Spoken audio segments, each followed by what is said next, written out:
नमस्कार दर्शक बंधु आज हूँ 8 जानुआरी गुरुवार। चलतु आज दिनर किछि मुख्य खबर उपरे नजर पकाइबा।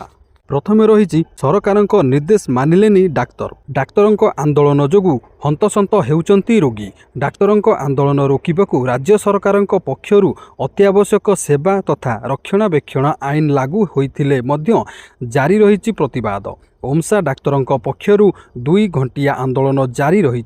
सकाळ 9टारू 11टा पर्यंत रोगी सेवा प्रभावित होइछि। सरकारक निष्पत्ति को मानिबाकू नाराज ओमसा 60 जन भर्चुआल मोड्रे एकाठी होई आलोचना करिसंती। परवर्ती खबर एप्रिल ओडिशा रे जनगणना आरंभ। नियुक्ति हेबे लक्षाधिक जनगणना अधिकारी। एप्रिल ओडिशा रे आरंभ हेब जनगणना प्रथम पर्याय। एहापर 2027 फेब्रुआरी रे द्वितीय पर्याय जनगणना आरंभ हेब। प्रथम पर्याय रे घर एवं आवास पत्र गणना हेब। द्वितीय पर्याय रे घर को घर हेब जनगणना। यही प्रक्रिया पई लक्षाधिक जनगणना अधिकारी नियुक्ति हेबे। एहा पूर्वरु सबु जिलापालଙ୍କ सह आलोचना करिसंती उन्नयन कमिशनर। लोकसेवा भवन रे उन्नयन कमिशनरଙ୍କ अध्यक्षतार बसिथिबा राज्य स्तरीय जनगणना समन्वय कमिटी बैठक रे जनगणना निर्देशकଙ୍କ सह अन्य वरिष्ठ अधिकारी माने उपस्थित थिले। तेबे राज्य रे जनगणना पई गत 6 मास धरी प्रस्तुति चलीथिला। आसंता 3 मास धरी जनगणना अधिकारी को ट्रेनिंग दिया जिवो। 200 घर पई जणे जनगणना अधिकारी नियुक्ति हेबे। 6 जन अधिकारी पई जणे सुपरवाइजर नियुक्ति हेबे। प्राय 1 लाख जनगणना अधिकारी नियुक्ति करा जिवो। जणे जनगणना अधिकारी को 25,000 टंकार आर्थिक प्रोत्साहन दिया जिवो। परवर्ती खबर चिंगुड़ीपालू गड़िला बस। स्कूल जिबे 50 रु ऊर्ध्व छात्र छात्री। नयागढ़ रे खुशीर महल। स्कूल जिबे छात्र छात्री। Nayagarh गड़िला school bus. 50 रु ऊर्ध्व ड्रप आउट छात्र छात्री गले स्कूल। सुकिंदा ब्लॉकर चिंगुड़ीपाल पंचायतर नगड़ा ग्राम रे थिबा 50 रु अधिक ड्रप आउट छात्र छात्री विद्यालय जाइछंती। घर ठारू स्कूल 34 किलोमीटर थिबारु यातायात रे समस्या हेउथिबारु स्कूल न जाई घरे रहुतिले। जिला प्रशासन पक्षरु बस जोगाई देबारु स्कूल जाइछंती नगड़ा अंचलर छात्र छात्री। शिशु अधिकार कर्मी मंटू दास छात्र छात्री मानंकु विद्यालय रे नाम लेखाइबा सह सेमानंक जिबा आसीबा पई बस सेवा जोगाई देबाकू जिल्लापालंकु अनुरोध करिथिले। परवर्ती खबर पारादीपवासी को बड़ भेटी। विदेश परी झलसी उठिब पारादीप समुद्र उपकूल। पारादीप समुद्र कूल हेब ब्लू फ्लैग बीच। राज्य सरकारक पक्षरु सबुज संकेत मिली सारिछि। काम केते शीघ्र आरंभ करा जिवो ता उपरे फोकस। सेपटे गंजाम हातरे राज्यर सर्वाधिक ब्लू फ्लैग बेलाभूमि हेबाकू जाउछि। गोपालपुर बेलाभूमि को ब्लू फ्लैग मान्यता देवाकू चेष्टा चलिछि। तेबे सूचना अनुଯାयी पारादीप समुद्र कूल हेब ब्लू फ्लैग बीच। वरिष्ठ प्रशासनिक अधिकारी स्थिति परखिचंती। काम केते शीघ्र आरंभ करा जिवो ता उपरे फोकस रहिछि। पूरी ठारू अधिक जागा पारादीप रे थिबारु एठारे सुंदर भाबे ब्लू फ्लैग बीच होई परिबो। ब्लू फ्लैग बीच हेले आखपाखर नवकलेबर हेब। विदेश रे थिबा सी बीच भली पारादीप समुद्र कूल झलसी उठिबो। परवर्ती खबर सरकारक कड़ा चेतावनी। 6 मास जाए करि पारिबेनी आंदोलन।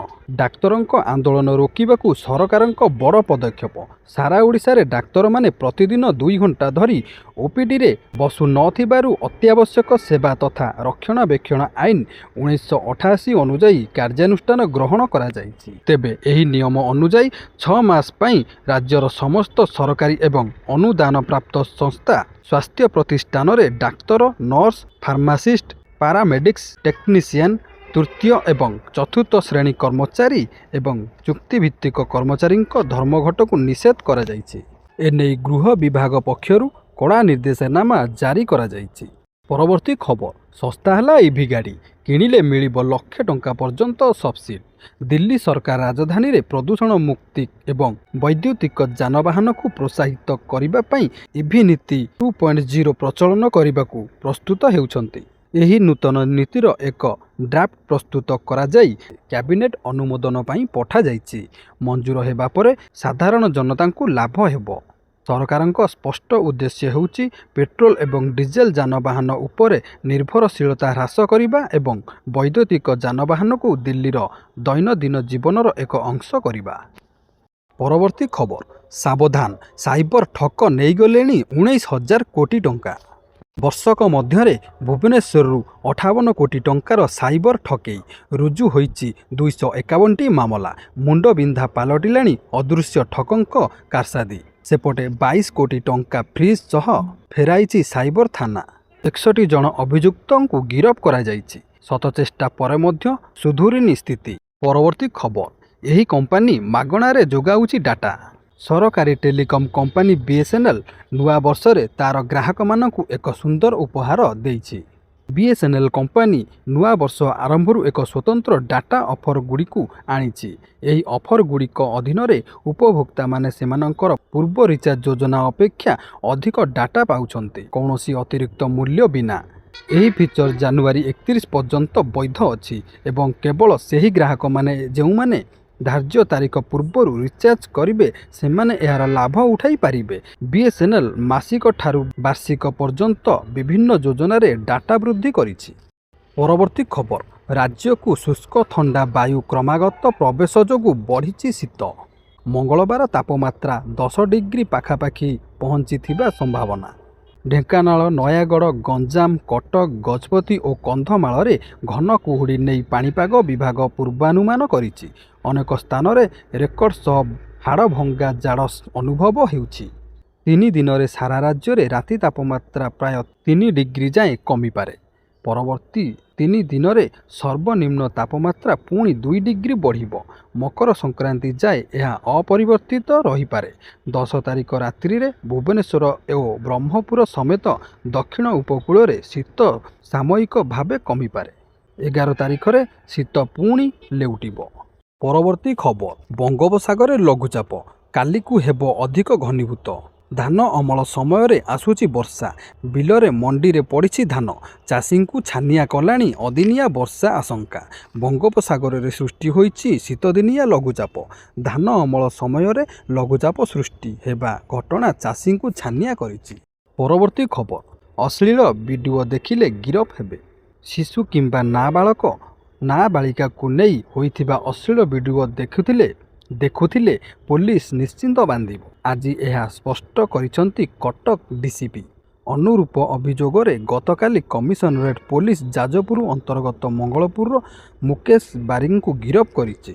ପରବର୍ତ୍ତୀ ଖବର, ବାଂଲାଦେଶର ଦାବିକୁ ପ୍ରତ୍ୟାଖ୍ୟାନ କଲା କ୍ରିକେଟର ପ୍ରଶାସକ ସଂସ୍ଥା ଆଇସିସି। ବାଂଲାଦେଶ ଆଇସିସିକୁ ଭାରତରୁ ଟି20 ବିଶ୍ୱକପ୍ ମ୍ୟାଚ୍ ସ୍ଥାନାନ୍ତର କରିବାକୁ ଅନୁରୋଧ କରିଥିଲା। ଟି20 ବିଶ୍ୱକପ୍ ପାଇଁ ସ୍ଥାନ ପରିବର୍ତ୍ତନ କରିବା ପାଇଁ ବାଂଲାଦେଶର ଅନୁରୋଧକୁ ଆଇସିସି ପ୍ରତ୍ୟାଖ୍ୟାନ କରିଛି। ଅନ୍ତର୍ଜାତୀୟ କ୍ରିକେଟ ପରିଷଦ ଆଇସିସି ସ୍ପଷ୍ଟ ଭାବରେ କହିଛି ଯେ ବାଂଲାଦେଶକୁ ବିଶ୍ୱକପ୍ ଖେଳିବା ପାଇଁ ଭାରତ ଯାତ୍ରା କରିବାକୁ ପଡ଼ିବ। ଏହା ନ କଲେ ପଏଣ୍ଟ ହରାଇବାକୁ ପଡ଼ିବ। ପରବର୍ତ୍ତୀ ଖବର, ପିଏମ୍ କିଷାନକୁ ନେଇ ଆସିଲା ବଡ଼ ଖବର। ପ୍ରଧାନମନ୍ତ୍ରୀ କିଷାନ ସମ୍ମାନ ନିଧି ଯୋଜନା ଦେଶର ଲକ୍ଷ ଲକ୍ଷ ଚାଷୀଙ୍କ ପାଇଁ ଏକ ଗୁରୁତ୍ୱପୂର୍ଣ୍ଣ ଆଶ୍ୱସ୍ତି ପ୍ରମାଣିତ ହୋଇଛି। ସେହିପରି ପ୍ରଧାନମନ୍ତ୍ରୀ କିଷାନ ସମ୍ମାନ ନିଧି ଯୋଜନାର 22ତମ କିସ୍ତି ସମ୍ପର୍କରେ ପୁଣି ଥରେ ଆଲୋଚନା ଜୋର ଧରିଛି।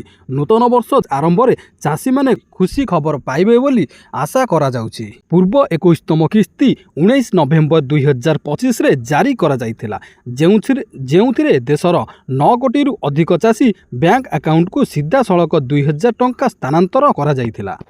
ତେବେ ସରକାର ପୂର୍ବରୁ ସ୍ପଷ୍ଟ କରିସାରିଛନ୍ତି ଯେ ଯଦି ଜଣେ ଚାଷୀ ଏହି ଯୋଜନା ଅନୁଯାୟୀ ଆବଶ୍ୟକୀୟ ସର୍ତ୍ତାବଳୀ ପୂରଣ କରିବାରେ ବିଫଳ ହୁଅନ୍ତି ତେବେ ସେମାନଙ୍କର କିସ୍ତିକୁ ରୋକି ଦିଆଯାଇପାରେ। ତେବେ ପ୍ରଥମେ ରହିଛି ଇକେୱାଇସି ପୁରା ହୋଇନଥିଲେ ସରକାର ଇକେୱାଇସିକୁ ବାଧ୍ୟତାମୂଳକ କରିଛନ୍ତି। ଯଦି ଆପଣଙ୍କର ଇକେୱାଇସି ଅସମ୍ପୂର୍ଣ୍ଣ ଥାଏ ତେବେ ପରବର୍ତ୍ତୀ କିସ୍ତି ଆପଣଙ୍କ ଆକାଉଣ୍ଟରେ ଜମା ହେବ ନାହିଁ। ଦ୍ୱିତୀୟଟି ହେଉଛି ଯଦି ଆପଣଙ୍କ ବ୍ୟାଙ୍କ ଆକାଉଣ୍ଟ ଆଧାର ସହିତ ଲିଙ୍କ ହୋଇନାହିଁ କିମ୍ବା ଡିବିଟି ସେବା ସକ୍ଷମ ହୋଇନାହିଁ ତେବେ ଟଙ୍କା ସ୍ଥାନାନ୍ତରିତ ହେବ ନାହିଁ। ତାହେଲେ ଦର୍ଶକ ବନ୍ଧୁ, ପିଏମ୍ କିଷାନର 22ତମ କିସ୍ତି ମିଳିବା ପୂର୍ବରୁ ଆପଣ ଏହିସବୁ କାମଗୁଡ଼ିକ କରାଇ ନିଅନ୍ତୁ। ପରବର୍ତ୍ତୀ ଖବର, ଇ-ଶ୍ରମ କାର୍ଡ଼ ଥିଲେ ମିଳିବ ବଡ଼ ଫାଇଦା। ଖାତାକୁ ଆସିବ 1500 ଟଙ୍କା ସହ ମିଳିବ 2 ଲକ୍ଷ ଟଙ୍କାର ବୀମା। केन्द्र सरकारଙ୍କ ଇ ଶ୍ରମ ଯୋଜନା ଅଧୀନରେ ଅସଂଗଠିତ କ୍ଷେତ୍ରର ଶ୍ରମିକମାନଙ୍କୁ ମିଳୁଛି ଏକାଧିକ ସରକାରୀ ସୁବିଧା। ଏହି କାର୍ଡ ଥିଲେ ହିତାଧିକାରୀଙ୍କୁ 2 ଲକ୍ଷ ଟଙ୍କାର ଦୁର୍ଘଟଣା ବୀମା, 60 ବର୍ଷ ପରେ ମାସିକ 3000 ଟଙ୍କା ପେନ୍ସନ୍ ଏବଂ 1500 ଟଙ୍କାର ଆର୍ଥିକ ସହାୟତା ମିଳିବାର ବ୍ୟବସ୍ଥା ରହିଛି। 16ରୁ 59 ବର୍ଷ ବୟସର ଯେକୌଣସି ଶ୍ରମିକ ଯାହାଙ୍କ ମାସିକ ଆୟ 15,000 ଟଙ୍କାରୁ କମ୍ ସେମାନେ ଏହି ଯୋଜନାରେ ସାମିଲ ହୋଇପାରିବେ। ଏହି ସୁବିଧା ପାଇବା ପାଇଁ ଆପଣ eShram.gov.in ପୋର୍ଟାଲ କିମ୍ବା ନିକଟସ୍ଥ ଜନସେବା କେନ୍ଦ୍ରରେ ଯାଇ ପଞ୍ଜୀକରଣ କରିପାରିବେ। ଆବେଦନ ପାଇଁ କେବଳ ଆଧାର କାର୍ଡ଼ ଓ ବ୍ୟାଙ୍କ ଖାତା ନମ୍ବର ଆବଶ୍ୟକ। ଯଦି ଆପଣ ଏଯାଏ ପଞ୍ଜୀକରଣ କରିନାହାନ୍ତି ତେବେ ଆଜି ହିଁ ଆବେଦନ କରି ନିଜ ଭବିଷ୍ୟତ ସୁରକ୍ଷିତ କରନ୍ତୁ। ପରବର୍ତ୍ତୀ ଖବର, ଖସିଲା ସୁନା ଓ ରୂପା ଦର। କ୍ରମାଗତ ଆକାଶ ଛୁଆଁ ପରେ ଖସିଲା ସୁନା ଓ ରୂପା ଦର। ରେକର୍ଡ ଭାଙ୍ଗୁଥିବା ସୁନା ରୂପା ଦର ହ୍ରାସ ପାଇଛି। 24 କ୍ୟାରେଟ୍ ସୁନା 10 ଗ୍ରାମ ପିଛା 1113 ଟଙ୍କା କମିଛି। 1,33,249 ଟଙ୍କାରୁ 1,32,136 ଟଙ୍କାକୁ ଖସିଛି ସୁନା। 22 କ୍ୟାରେଟ୍ ସୁନା ଦର 10 ଗ୍ରାମ ପିଛା 1,019 ଟଙ୍କା ହ୍ରାସ ପାଇଛି। ରୂପା ଦର କିଲୋଗ୍ରାମ ପ୍ରତି 1,446 ଟଙ୍କା ହ୍ରାସ ପାଇଛି।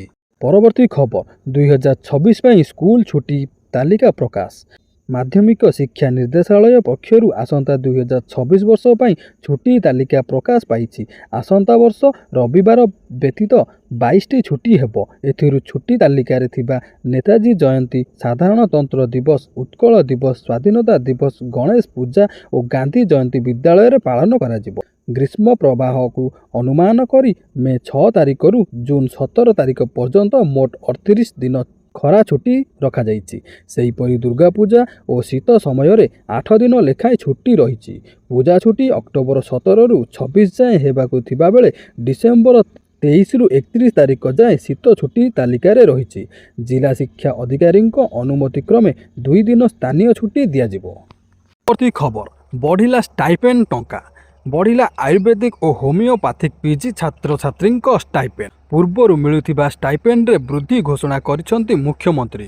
ଉଭୟ ପାଠ୍ୟକ୍ରମରେ 120 ପିଜି ଛାତ୍ରଛାତ୍ରୀ ଉପକୃତ ହେବେ। 2026 ଜାନୁଆରୀ 1ରାରୁ ନୂଆ ଷ୍ଟାଇପେଣ୍ଡ ଲାଗୁ ହେବ।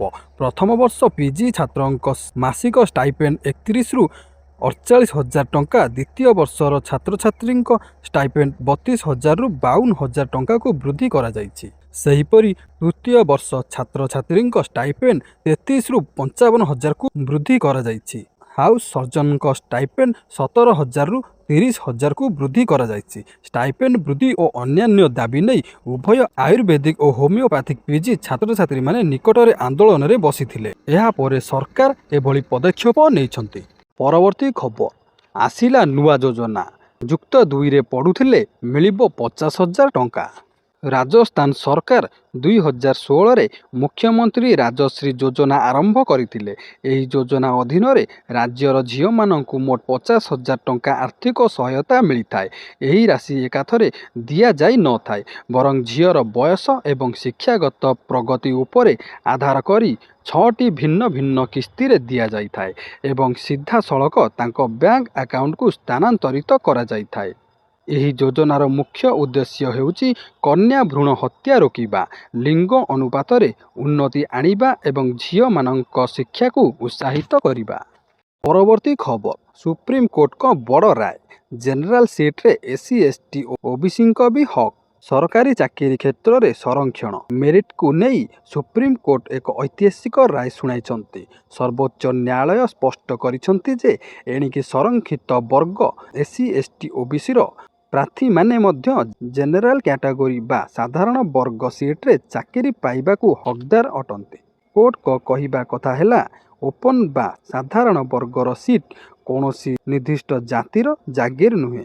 ଯଦି କୌଣସି ସଂରକ୍ଷିତ ବର୍ଗର ମେଧାବୀ ଛାତ୍ର ଲିଖିତ ପରୀକ୍ଷାରେ ଜେନେରାଲ କଟ୍ ଅଫ୍ରୁ ଅଧିକ ନମ୍ବର ରଖନ୍ତି ତେବେ ତାଙ୍କୁ ସାଧାରଣ ବର୍ଗରେ ଗଣନା କରାଯିବ। ପରବର୍ତ୍ତୀ ଖବର, ବଜେଟ୍ 2026ରେ ମଧ୍ୟବିତ୍ତଙ୍କୁ ଉପହାର। କେନ୍ଦ୍ର ବଜେଟ୍ 2026 ପୂର୍ବରୁ ମଧ୍ୟବିତ୍ତ ବର୍ଗଙ୍କ ପାଇଁ ଏକ ବଡ଼ ଆଶ୍ୱସ୍ତିକର ଖବର ସାମ୍ନାକୁ ଆସିଛି। ଆୟକରଦାତାଙ୍କୁ ନ୍ୟୁ ଟ୍ୟାକ୍ସ ରିଜିମ୍ ଆଡ଼କୁ ଆକର୍ଷିତ କରିବା ପାଇଁ ସରକାର ଆଗାମୀ ବଜେଟ୍ରେ ଆୟକର ଛାଡ଼ ସୀମା ବୃଦ୍ଧି ସହ ବଡ଼ ଘୋଷଣା କରିବାର ସଂକେତ ଦେଇଛନ୍ତି।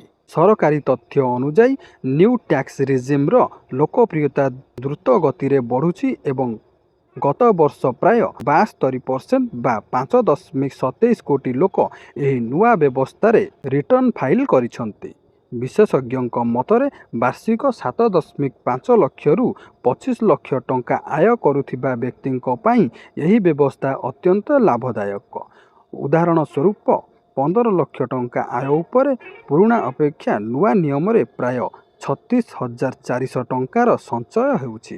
परवर्ती खबर, आयुष्मान कार्ड थिले सावधान, तुरंत करंतु ई-केवाईसी नचेत बंद हेबो मागणा चिकित्सा। आयुष्मान भारत योजना रे 5 लक्ष टंकार मागणा चिकित्सा पाउथिबा हिताधिकारी जरूरी सूचना।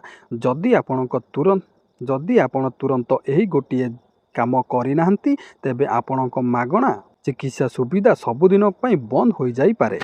केंद्र सरकार नुआ नियम अनुजाई एबे आयुष्मान कार्ड पई आधार भित्तिक ई-केवाईसी बाध्यतामूलक करा जाइछि। नेशनल हेल्थ अथॉरिटी द्वारा लागू होइथिबा PIS 2.0 व्यवस्था रे बिना ई-केवाईसी रे ना नुआ कार्ड मिलिबो ना डाक्तरखाना रे चिकित्सा संभव हेबो। जालियाती रोकिबाकू सरकार AI व्यवहार करी 61,000 रु अधिक संदिग्ध कार्ड चिन्हट करिसंती। या सहित कार्ड रे नुआ सदस्य जोड़िबा प्रक्रिया को मध्य कड़ाकड़ी करा जाइछि। तेणु हॉस्पिटल रे हैरान न हेबा पई आज ही निजर ई-केवाईसी अपडेट कराई नियंतु। सुभद्रा योजना को नहीं गोटे बड़ अपडेट आसी। आपण मैंने जानिथिबे श्रीमती प्रभाती परिडा गोटे बड़ घोषणा करथिले जे नुआ वर्ष रे नुआ हिताधिकारी माननकु सुभद्रा योजनार एककालीन 10,000 टंका मिलिबो। तेबे नुआ वर्ष तो सरी सारिलानी किंतु कौनसी नुआ हिताधिकारी माननकु टंकाटिए ए पर्यंत मध्य मिली नाही।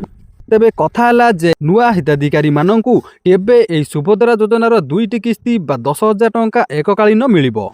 आउ जो माने पूर्वरु प्रथम द्वितीय और तृतीय किस्ती पाई सारिचंती सेमानंकर केबे चतुर्थ किस्ती मिलिबो। आसंतु आज आमे एई वीडियो माध्यम रे पूरा अपडेट जानि नबा जे केबे सुभद्रा योजनार टंका आपणक अकाउंट को क्रेडिट हबो। तेबे 10 राखी पूर्णिमा किस्ती आउ महिला दिवस किस्ती ए दुईटा मिसिकी एकाथरे 10,000 टंका आपणक अकाउंट को क्रेडिट हबो।